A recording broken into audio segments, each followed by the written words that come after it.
Exposure sites be put back in place, especially with reopening and people going back to pubs and stuff? Because our exposure sites still, will they be put back in place to be listed once we are reopening? Because they're not at the moment. We will be looking at what contact tracing looks like in the New World Order. And yes, it will be pubs and clubs and other things if we have a positive case there. Our response may be different if we know that people are fully vaccinated.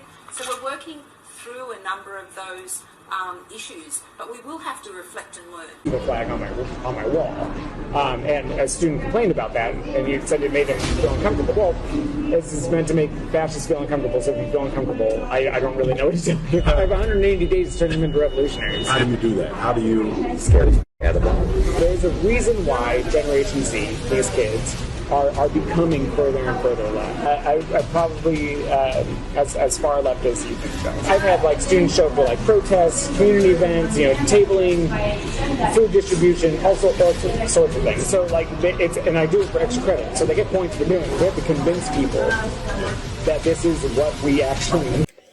I want to start off by saying this. I'm not surprised that the world, is blind, because the Bible says the gods of this world have blinded, them. And it also says that, carnal people cannot receive the things of the Spirit. But what blows my mind is that many church folks still don't see, the times we're living in. We're clearly living in the last days, the end of times. If you haven't listened to the album, go check that out, End of Times. But video after video, post after post. And sometimes I go back to YouTube or Facebook 7-8 years ago. Skinny Marcus, no facial hair, in the military. Just, the things that the Lord was showing me that I would warn about. And people were saying I was crazy. Now, I see a lot of people saying, no, I wasn't the only one.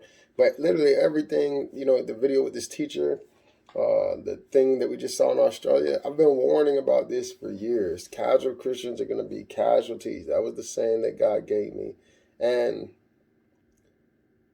it's what is going on with the church? But then the Bible says there will be a strong delusion. The Bible says there will be a great falling away. How can you look at what's going on in the world and not realize, the Bible is true?